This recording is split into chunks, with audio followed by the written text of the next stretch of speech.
दोस्तों हम बात कर रहे हैं एनबीसीसी इंडिया लिमिटेड कंपनी के बारे में। यहाँ पर इस कंपनी से ज़बरदस्त अपडेट निकल कर आ रही है, जिसमें इस कंपनी को 2 ज़बरदस्त प्रोजेक्ट मिले हैं।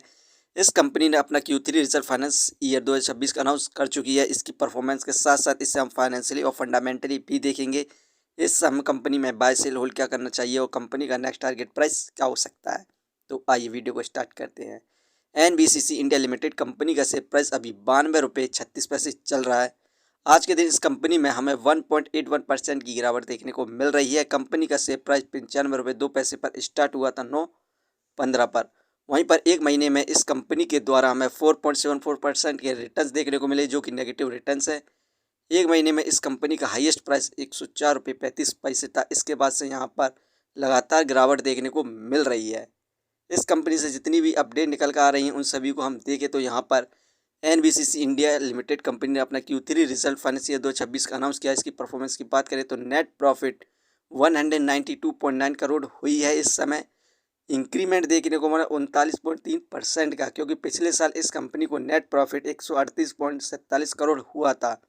रेवेन्यू 3022 करोड़ हुआ है। इस समय इंक्रीमेंट देखने को मिला 7.6% का, क्योंकि पिछले साल इस कंपनी का रेवेन्यू 2809 करोड़ था। इस कंपनी ने अपना Q3 रिजल्ट में शानदार परफॉर्मेंस यहाँ पर देखने को मिली है, जिसके बाद हमें कंपनी में दोबारा से तेज़ी देखने को मिलने की संभावना है। और यहाँ पर ज़बरदस्त इन्वेस्टमेंट भी देखने को मिल रही है म्यूचुअल फंड के द्वारा। सितंबर में म्यूचुअल फंड की इन्वेस्टिंग 5.90% थी, जो कि दिसंबर में बढ़कर इस समय म्यूचुअल फंड की इन्वेस्टिंग 7.30% हो चुकी है। यहाँ पर सितंबर से दिसंबर के बीच में ज़बरदस्त इन्वेस्टमेंट देखने को मिल रही है म्यूचुअल फंड के द्वारा, क्योंकि यहाँ पर शानदार परफॉर्मेंस देखने को मिली है Q3 रिजल्ट में, जिसके बाद म्यूचुअल फंड की ज़बरदस्त इन्वेस्टमेंट देखने को मिल रही है। तो लॉन्ग टर्म के लिए आप कंसिडर कर सकते हैं।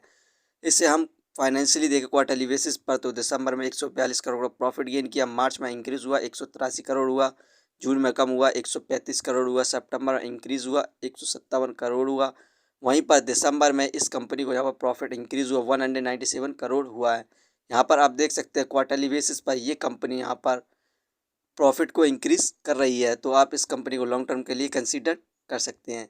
इस कंपनी को जो प्रोजेक्ट मिले हैं उन्हें देखें तो यहाँ पर DDA के द्वारा, दिल्ली डेवलपमेंट अथॉरिटी के द्वारा इसे 775 करोड़ का यहाँ पर कॉन्ट्रैक्ट मिला है।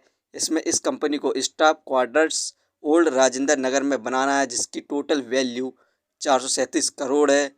यहाँ पर सफदरगंज डेवलप एरिया में भी कार्य करना है, इसकी टोटल वैल्यू 337 करोड़ है। यहाँ पर टोटल इस कंपनी को 775 करोड़ का ऑर्डर मिला है। इस कंपनी को यहाँ पर सेकंड ऑर्डर धरनीधर यूनिवर्सिटी से मिला है, जिसकी टोटल वैल्यू 76.3 करोड़ है। इस प्रोजेक्ट में इस कंपनी को academic, hostel, structure, infrastructure, external development का कार्य करना है। यहाँ पर इस कंपनी को लगातार ऑर्डर मिलते जा रहे हैं और इस कंपनी ने यहाँ पर Q3 रिजल्ट में भी शानदार परफॉर्मेंस देखने को मिली है। तो आप इस कंपनी को लॉन्ग टर्म के लिए कंसीडर कर सकते हैं। इसे हम फंडामेंटली देखें तो मार्केट कैपिटलाइजेशन 25,037 करोड़, जो कि बहुत बढ़िया है इसके प्राइस के हिसाब से। डेप्थ ऑफ इक्विटी 0, ये एक कर्ज फ्री कंपनी है। रिटर्न ऑफ इक्विटी 25.10%, ये हमें पर ईयर 25 से 26% के रिटर्न दे रही है, जो कि काफ़ी अच्छे रिटर्न माने जाते हैं। अर्निंग पर शेयर 2.49, ठीक है। डिविडेंड 0.72, इस कंपनी के द्वारा हमें पर ईयर डिविडेंड भी देखने को मिलता है। इस कंपनी ने अभी 25 फरवरी को यहाँ पर डिविडेंड अनाउंस किया है। बुक वैल्यू 9.89, फेस वैल्यू 1, ये शेयर इस समय बुक वैल्यू हाई प्राइस पर मिल रहा है। फ्रेंड्स, ये कंपनी फाइनेंशियली और फंडामेंटली बेस्ट है और इस कंपनी का नेक्स्ट टारगेट प्राइस यहाँ पर 130 रुपये है।